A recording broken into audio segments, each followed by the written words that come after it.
new movie that is coming out, and I am super excited to talk to the star of this film, which I'm very happy. David Dastmalchian is known for so many incredible, memorable roles in movies.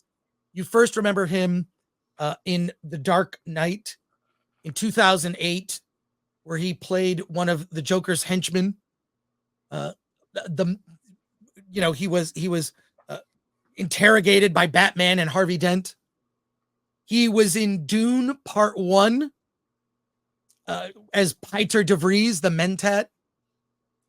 He's always in such memorable roles. You know him as Polka Dot Man from The Suicide Squad, worked with James Gunn.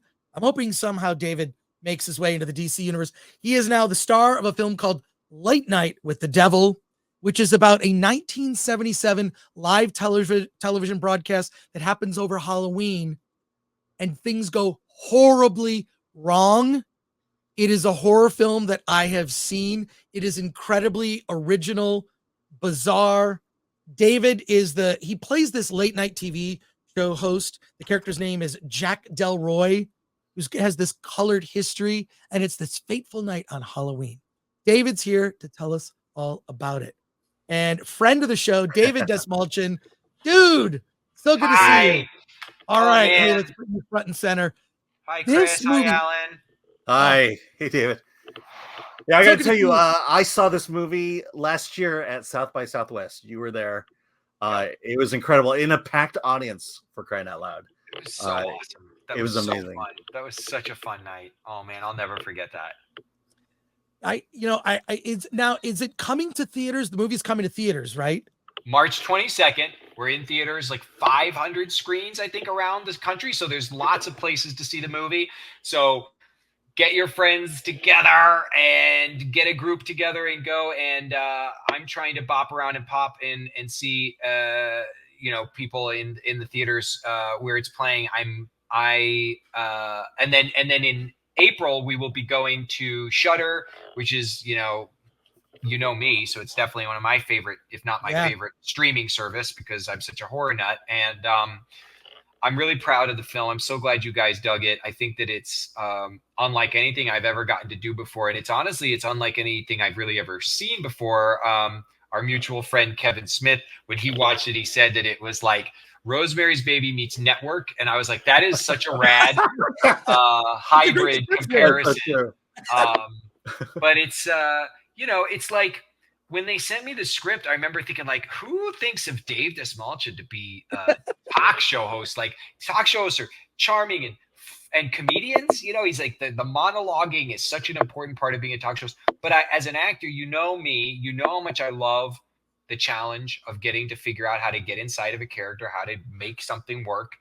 And when I read the script and I saw their deck, they made this really cool lookbook that looked like designed like an old TV guide from the 70s, but it had me in there as Jack Delroy. And here's this guy who is last place in the ratings. Carson was clobbering him. He just lost his wife. He's basically on the verge of a nervous breakdown, and his whole life is based around this show, which is about to be canceled. And so there's a lot of relatable, I think, pathos and drama in the character. And as people can do sometimes, he just bends his own ethical compass enough to try to justify making some real questionable choices about what he's going to put on his show that night, that fateful night, in the hopes that he could goose the ratings. And it just horribly backfires. And it's a really, it's such a fun movie, man. It's such a fun movie. And what I love about it too is you and the filmmakers put so much effort into, there's this like mini documentary about Jack Delroy and his career and the ups and downs, right? Your relationship, the character's relationship with his wife, the ratings battles, and it's so perfectly set in that early 70s late night television. And things were so different. This is when 3 channels existed. It captured that era. I recommend when you watch the film, go see it in the theater, because I can't wait to see this movie with an audience. And if you do a Q&A, maybe on social media, announce because I usually go to the AMC Burbank 16. It's the most profitable AMC theater in the United States. Hopefully you'll pop in. A lot of people popped in. I saw The Rock there. I saw the cast of Jackass. A lot of people pop in. Maybe you'll go to one of those screenings. But yeah, but this is going to work so well with the crowd. I mean, I got to see it as a screener, but like, and then also if you watch this movie on Shudder, turn it on right before you're about to go to bed. Because like at 10:30, yes, put it on at 10:30, which is when it would have been broadcast back in the day. So put it on at 10:30, like you're getting ready to watch Fallon or you're getting ready to watch with Seth Meyers, whatever you watch. So it goes on at 10:30, and it plays out in real time. It's a 90-minute movie that begins and ends. This is the footage that has been, not shown since that original broadcast in 1977. So getting to, like you said, recreate that and live in that vibe and that energy. The directors are such like cinema nerds, and they are such horror nerds. In fact, the reason they cast me, they read an article that I wrote for Fangoria back in 2020, and they were like, "Oh, this guy would be our Jack Delroy," which is wild to me that they would get, they'd make such an important choice based on something I wrote for Fangoria magazine. But like, that's who they are. And when you're watching the movie, you're just going to feel like you're tuned into 1977 television. It's so crazy how well they constructed the set. The guy who is our production designer for the movie actually used to make like game show sets back in the 70s and 80s in Australia. So he was the perfect choice, I think, for designing. But there's so much effort put into this opening, the beginning of the film, with like archival footage and stills and, like gossip rags and covers of magazines. What was it like going through all of that? Because that was a whole separate thing from then the movie goes to, and it's so great in terms of like a horror concept is like a Blair Witch Project type of thing is like, we found a videotape. And then after this little preamble, it goes to the show. There's like a palpable tension about what is going to happen. And you see a little bit of like behind the scenes, what went into like the first chunk, the sort of documentary, and then capturing that like you are there with the audience. There was just so much gone into the believability of it. This is an indie film, you guys. The budget was very small.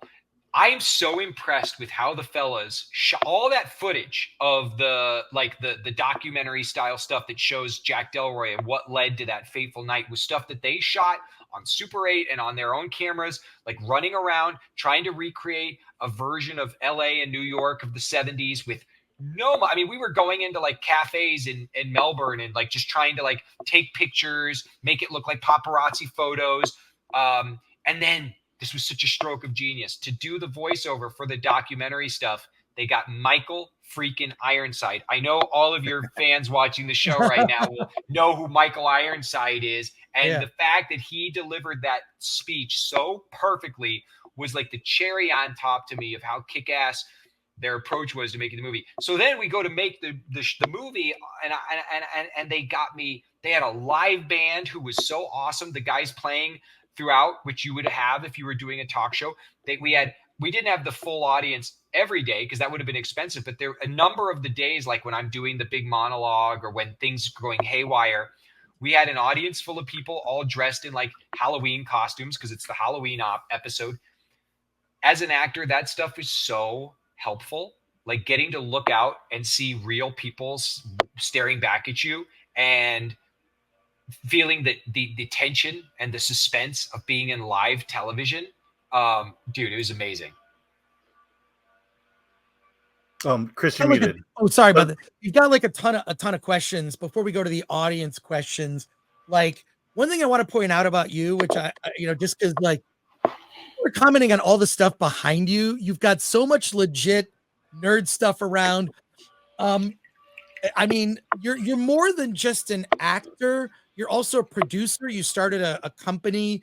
You have a comic line. Like you are like embedded. You're like a multifaceted. Can you talk about your projects outside of this just for a minute?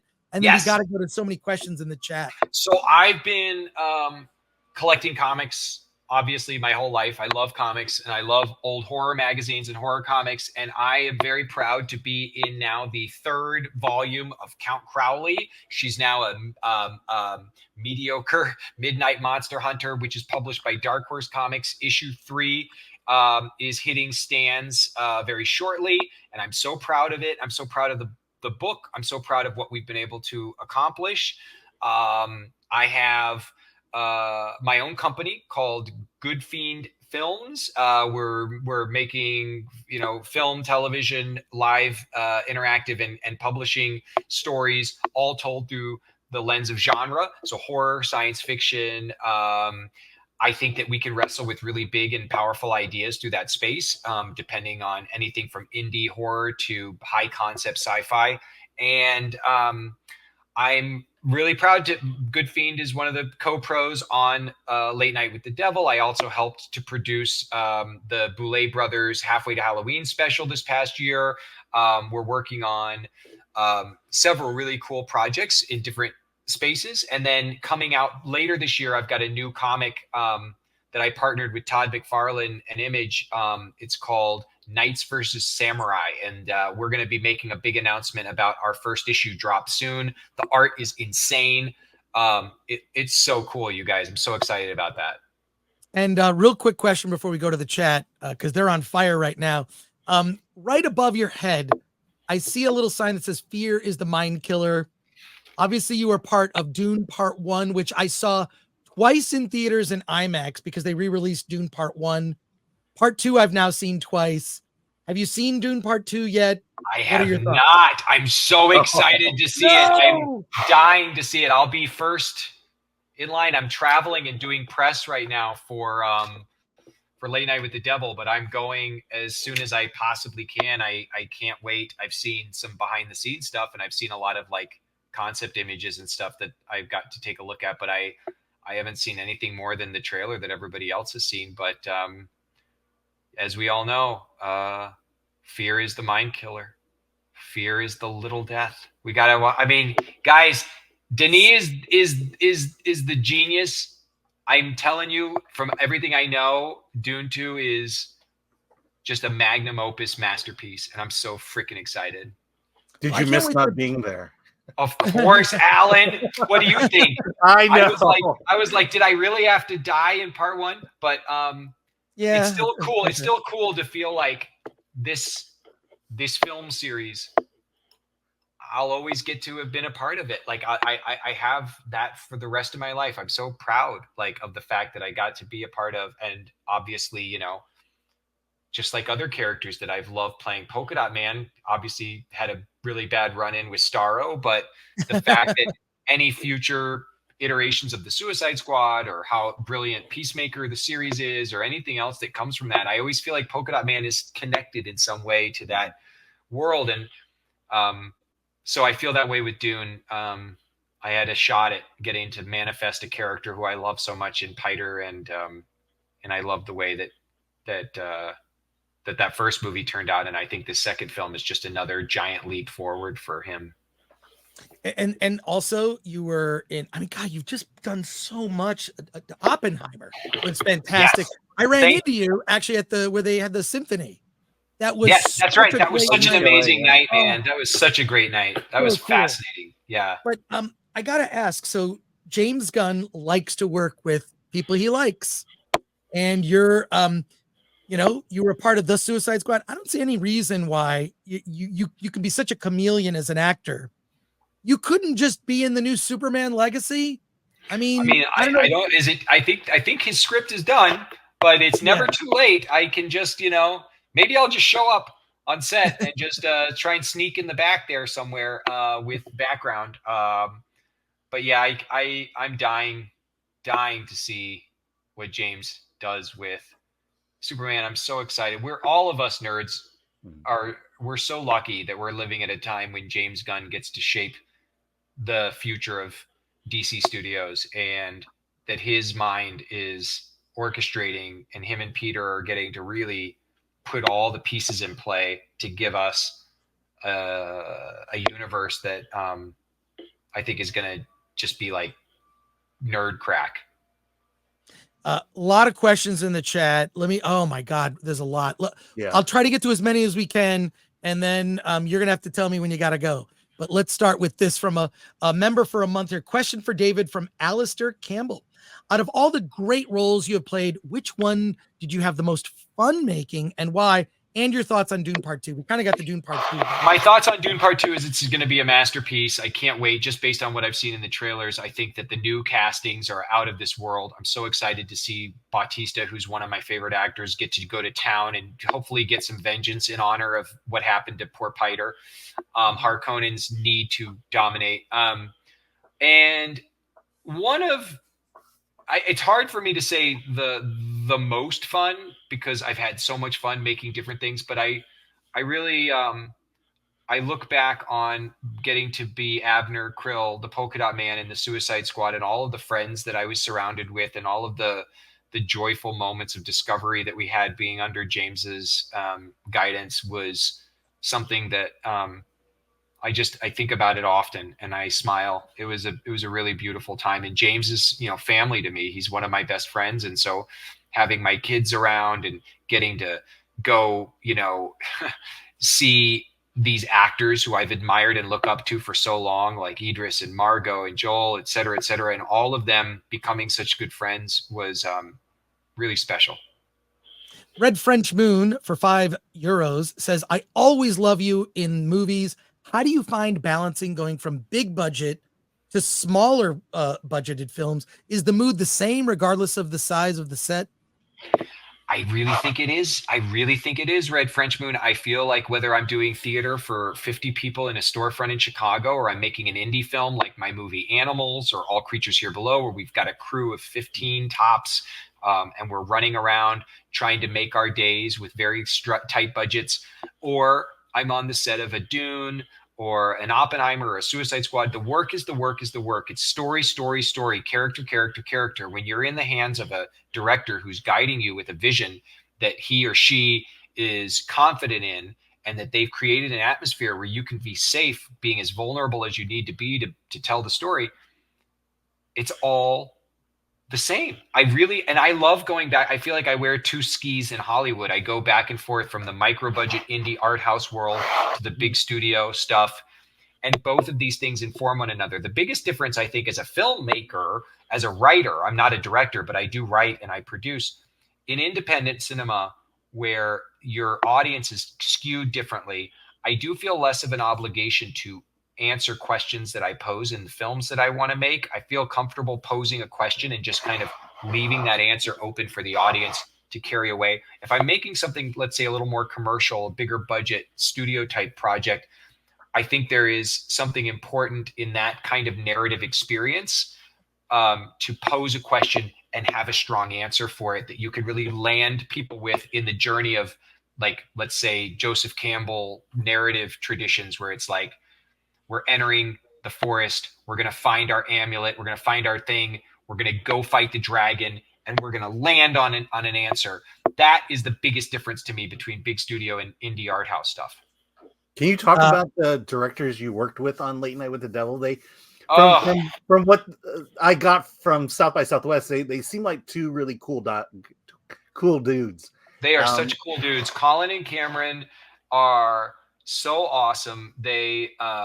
They're total film nerds. They know genre stuff back and forward, just like I like to think that I do. So we had a lot of fun nerding out and geeking about all of our favorite stuff, from Stuart Gordon, to David Cronenberg and Halloween series, etc. And they just are really self-deprecatingly hilarious guys who were very trusting with me. They allowed me to always infuse my thoughts and ideas into Jack. But they crafted such a great script, and they had such a strong vision that all I was bringing was all the stuff that made it specific to me as the actor, so that I could hopefully make it feel as authentic as possible. And I'm so excited to see what they do next.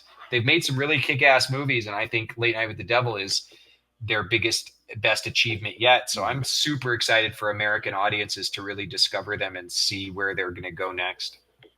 They better cast me again. Davina Duckworth just points out on Rotten Tomatoes, Late Night with the Devil has an 100% score with 38 reviews and an average rating of 8.2 out of 10. Looking good.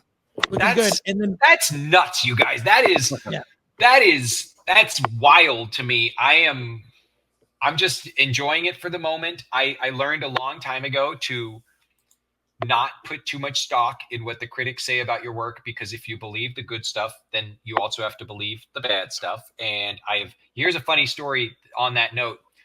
I was doing theater in Chicago, and I was doing one of the very first plays that I did when I got back up on stage, called Sailing to Byzantium. I was playing the poet Ezra Pound, and he was a very big character, big hair. He jumped all over the place. He was wild energy. And I was on my way to an audition, and I had never read any theater reviews of my work because I had been told that it could mess with your head. But I was on my way to an audition, and I needed a confidence boost. And everyone had been saying this play we were doing was getting great reviews. So I picked up the New City, which was like a free paper in Chicago, and I opened it to the theater section, and there was the review of Sailing to Byzantium, and it said, "The cast is incredible. The production is amazing. Everything is so excellent, except for David Dastmalchian, who has decided to create his Ezra Pound by gesticulating around the stage like a Batman villain." This is an actual quote. Who knew just a few short years later I would be standing on set with Heath Ledger, in my opinion, the greatest manifestation of the Joker, Crown Prince of Crime ever captured on film, standing next to him, being a part of the greatest superhero film ever made. We've got so many questions. We'll get through as many as we can. Fear the Turtle says, David, thanks for being here. You're always an awesome interview, and your characters are always great. Has there ever been a role you turned down that you wish you would have taken? No, I didn't turn it down, but I definitely didn't come in with the audition that I wish I would have. Back when I first got back into acting, I took about 5 years off because I had to get clean and sober. In 2002, I got clean and sober, and it took me about 5 years to get back up to being on stage and starting to audition again. And when things started to build momentum for me, I got an opportunity to audition for a TV show, which I know I wouldn't have gotten anyway, because the guy who got the role was meant to get the role and is a genius. But when I read, because I was a recovering addict, when I read the breakdown of this show, I said, this is ridiculous. There's no way this show is a joke, because it was about a high school teacher who decides to start making drugs and selling drugs to support his medical bills. And I remember being like, oh, that is so ridiculous. That would never happen in real life. And so I didn't really give it my all. But, I don't think I would have gotten it even if I had given it my all, because obviously Aaron Paul was meant to play that role, and he is a legend. Wow, that is insane. Wow. Let's see what interesting question here from Rumble. Adele is 24 says, what is the difference between the late night shows in the US and Australia where the film was shot? Did you go back and watch any era specific shows as a reference point?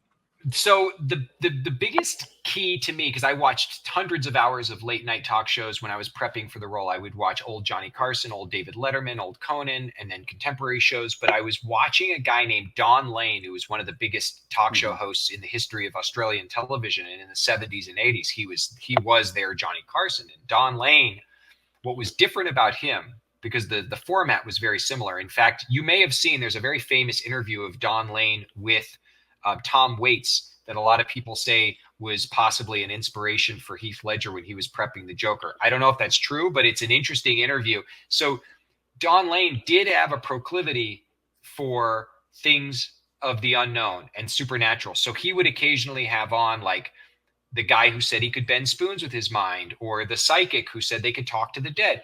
And Don Lane was very much like wanted to believe, he was not Art Bell. It wasn't, coast to coast, but it was a little more esoteric, and he was a little more inclined to have on strange guests in the way that I think in the US, when they would do that, they would kind of make fun of those people. And I think Don Lane actually tried to give them some an opportunity to talk about their beliefs without ribbing them as much. Your character Jack Delroy reminds me of a little bit of Dick Cavett, who would have on interesting people. I watched a lot of Dick Cavett getting ready for the role too. Thank you for saying that. That's a great compliment. Dick Cavett, and then also Tom Snyder would have handle on like John Lydon. Yeah, Tom Snyder was amazing, man. Tom Snyder, and he used to smoke during the show. Yeah, yeah. And I smoke in Late Night with the Devil. Yes, Jack is totally smoking. So accurate. We'll get through as many of these as we can. 8Ls24. All Creatures Here Below was fantastic. When will we be seeing the next David Dastmalchian penned screenplay in cinemas? Thank you so much. You made my heart sing. And if you look, you can see there's Karen Gillan's head. There's a poster for All Creatures Here Below. That's great. She awesome. Is a genius, by the way. Everyone knows that Karen Gillan's a genius. I was so lucky we got her to play Ruby in All Creatures Here Below. I'm working on 2 movies right now that I've written. We're just in the financing stages right now. So once I get the equity and the money together, one is like a small, low budget psychological, supernatural drama that is very terrifying, and I'm very excited about it. And it wrestles with ideas about addiction and body autonomy and psychology. And then I've got another historical fiction piece based on 2 figures who I'm kind of obsessed with. So I'm working on it, and I've got a lot of other stuff in the pipeline that we're trying to get out there. So thank you for your support. It means a lot, and keep supporting, Good Fiend Films, because that's my space shuttle now that I'm trying to fly around this crazy town called Hollywood and make my shit. Lord Thoth just says, David, love that spinner rack, nerd cred extraordinaire. Thank you. I am obsessed. I mean, I miss those. Look at that. You know, it doesn't get much better. I've got so many classic Bernie Wrightson, Frank Frazetta covers, even some old Weird Tales. I think that, and then obviously the comics here, but I'm really honored that I get to be an actor and a storyteller, and that I even get to make comic books. But I think my dream growing up was to fill a space like Lon Chaney or Vincent Price or Christopher Lee, Peter Lorre, and then in the comic book space, getting to write and tell stories that fell in line with what Creepy and Eerie was doing back in the day. So I'm the luckiest nerd I know. I feel like I'm living in Nerdvana. I am so grateful, and thank you all for supporting my stuff. I cannot believe I get to do this stuff. It's mind blowing, heart blowing. It's wild. Solomon Thornton says, greetings, Sir David. Congrats on the film. Love you as Polka Dot Man. What has been the best direction a director has given you? Like, you're so It's always comes back to the same thing. It's about trusting myself and doing less. So like John Papsadera, who's Christopher Nolan's casting director, when I first auditioned for The Dark Knight, he said, I love what you're doing. Chris is going to really love what you're doing with this character. Take all the stuff you're doing with your body and your voice and your face and put it here. The camera, don't forget, is this incredible magnifying glass that will enlarge and take us into the mind in a way that the stage doesn't, in the way that just regular interaction doesn't. So knowing that, thinking about that in those terms, like putting it in my eyes, is always very beneficial. Denis, same thing. He would just strip me down, take away all the artifice, allow me to just be as natural and comfortable as possible. James Gunn, one of the best pieces of direction I ever got. Physically, I love physical direction. That's how David Lynch, who's one of my heroes, directs. He can give very specific direction. You know, he'd say like, put your hand on the table here and take a cup and you sip it. Like I love that specific of direction. So here's James is directing me. It's the moment where Peacemaker has been really bullying me, and he says, are you contagious? What the hell is that shit anyway on your face? And I explained to everybody the story of my mother being at Star Labs, how I was, infected with this virus, this interdimensional virus. And it's a terrifying, terrible, sad story. And James, was being so supportive and encouraging of me that day, knowing that, it's his writing is so beautiful. And I was nervous, and he, at one point he came to me and he kind of whispered in my ear, he's like, when you get to the point where you're talking about this one moment, I want you to just, because we're in a muddy set, like in the forest, in the jungle. And he goes, I want you to just kind of dig the toe of your boot into the mud at your feet. I said, okay.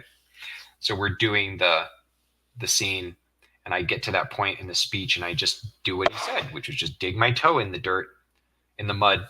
And as soon as I do it, all of a sudden, something about that gesture, that way of standing with your toe digging into the mud, I was 12. All of a sudden, my body just felt like a kid and vulnerable and scared. And it just transformed me in a really wonderful way.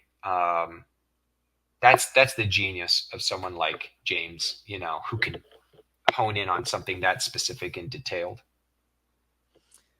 Wow. More questions here. I'm not sure how much longer you can stay. I'm trying to figure out how does he think of something like that to get a moment. I don't know. That, I mean, that's a James. That's the power of great directors. It's like they know. They have that instinct, and I don't see things in that dynamic. I see things from the point of view of the character for sure, but I'm so lucky, you guys. I mean, thinking about all of the incredible directors I've gotten to be on set with, from Michel Franco to Peyton Reed, Brian Fuller and Mike Flanagan, and James, obviously, and Denis and Chris Nolan, and so many more. My friend Colin, who directed Animals and All Creatures. The list goes on and on. It's a spoil of riches. I mean, it's wild. And not just that, you get rehired by directors. Like Chris Nolan has worked with you, like when you get brought back, that says a lot, I feel. I'm so lucky. That's a great feeling too. And you mentioned Brian Fuller from Rumble. Adellis24 says, looking forward, can you tease anything from your work on Brian Fuller's upcoming film, Dust Bunny?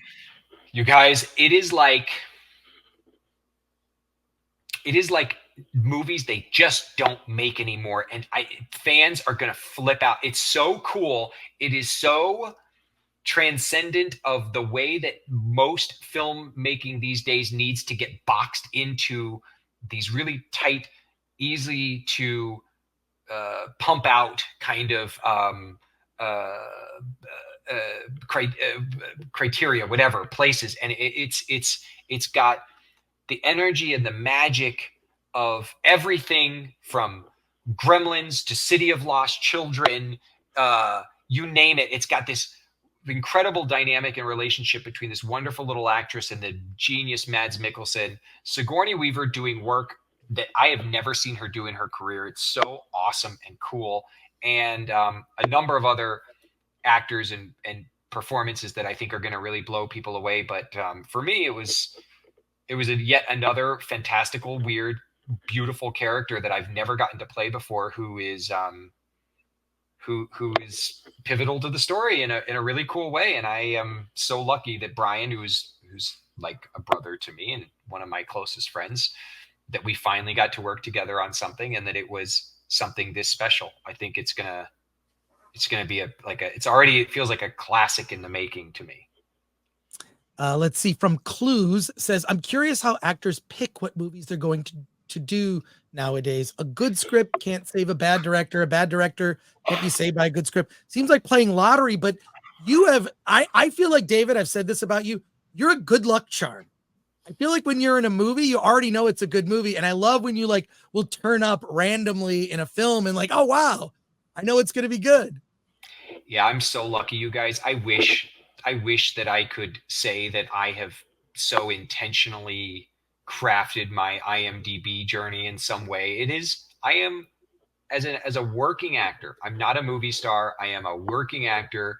I'm a character actor. I am at the mercy of the next job, the next director who wants to hire me. I don't get to, sit around and be as choosy as you may think. I do believe that because I am so energetically in tune with the worlds of genre, fantasy, science fiction, tales that originated in the pages of comic books or in the pages of our favorite sci-fi authors. I do think that I've been drawn to that space. I think that for whatever reason, part of my spirit, there's something in there that I love exploring the dark places, and maybe my early fascination with actors like Lon Chaney, where I do want to disappear into the grotesquerie and find beauty in that. But I wish I could say, I just, at this point now, I'm older, I'm getting old, and we've survived a lot in recent years.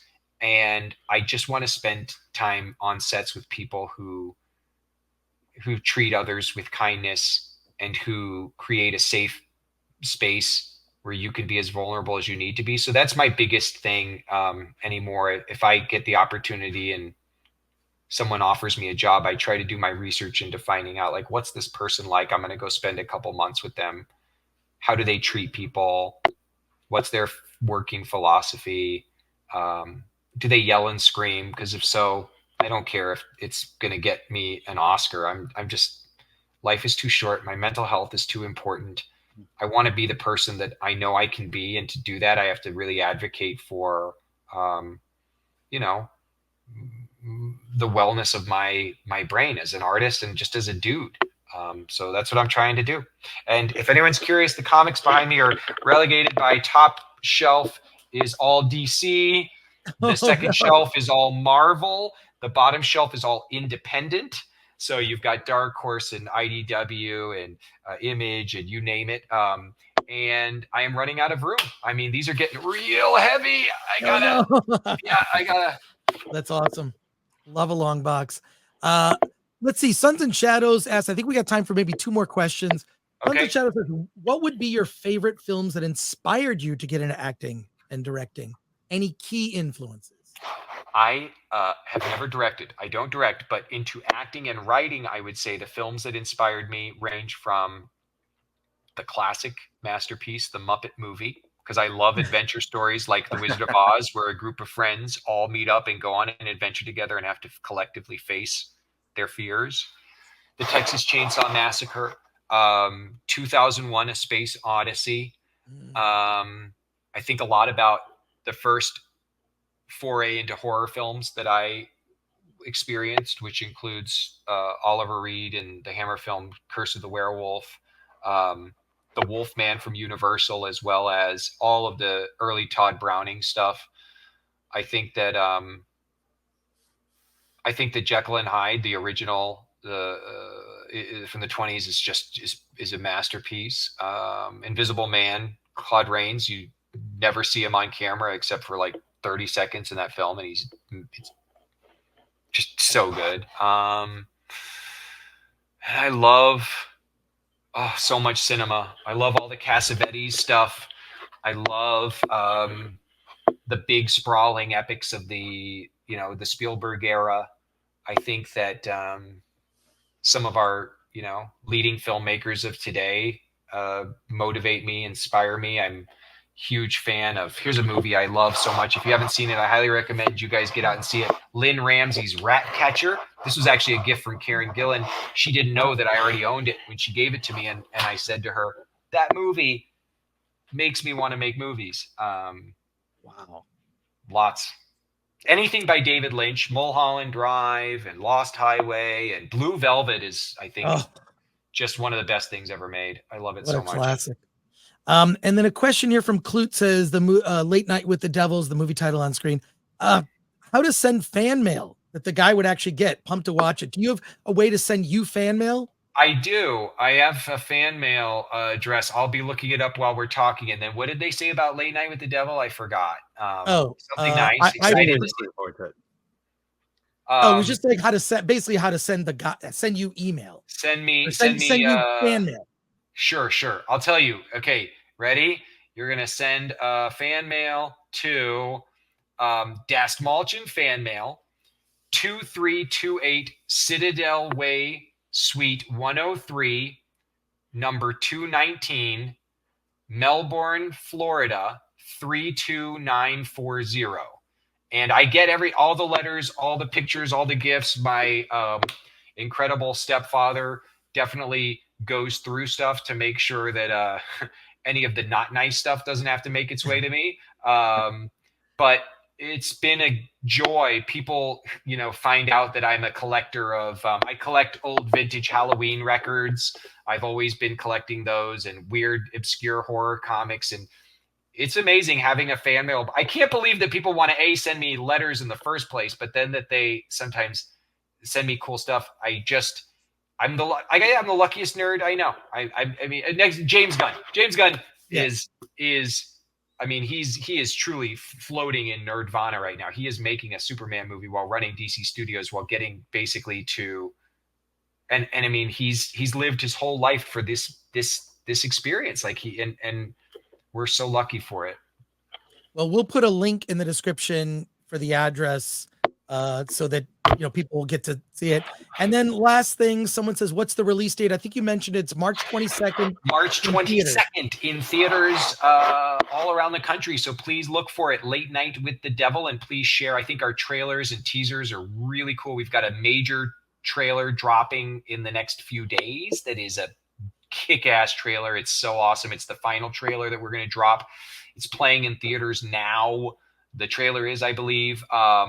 So yeah, March 22nd, please tag me if you go see it and you post about it on social media, because I love resharing that stuff. And I'm just so grateful. Thank you guys, Chris, Alan. Great, thank you. I mean, Chris and I first met you guys on a short film 15 years ago, pretending to do an interview. And now look at us. We're doing real interviews. God, that's actual interview. God, that is crazy. Yeah. Wow. David, thank you so much. I just always, when I see you in my movie theater, it's always just a great surprise. And you are legit nerd. Look at all that stuff. Look at those long boxes. I'm jealous. So take care. Have a great rest of your day. Bye, guys. We're all going to see. I hope you get to come and actually maybe do a little Q&A or a little intro to the movie. I would love that. When it opens. So I would love that. Awesome. All right. Take care, David. Guys. Thanks again. Thanks. Later. Bye. Bye. That was awesome. That was awesome. I love this movie so much. Yeah. You have to see it in a theater and grab as many friends as you possibly can. Oh, it's one of those where it's like it's going to freak people out. Yeah. Like no spoilers on it. We will review it the weekend that it comes out on the 22nd, March. Actually reviewed it last year, but we'll review it again. Yeah, well, no, we'll definitely review it again, but it's totally defied my expectations. Yeah. And when it gets to the actual, like, there are certain places where it just gets to a point in the movie, I'm dying to see this movie with an audience. Yeah. It's definitely a horror movie. You got to see it with a packed audience. Yeah. And it captures that time era perfectly. Oh, it reminded me a lot of like Mike Douglas. I don't know if you remember. Yeah, Mike Douglas or Dick Cavett, like that sort of like Tom Snyder smoking those late night shows. Yeah. That's why it's like Skinamarink I put on like late at night and kind of half fell asleep watching it, which is actually a good thing because you wake up and you're like, what's going on? That's what this is about. It reminds me of trying to stay up late as a kid watching late night TV that will freak you out. So there you go.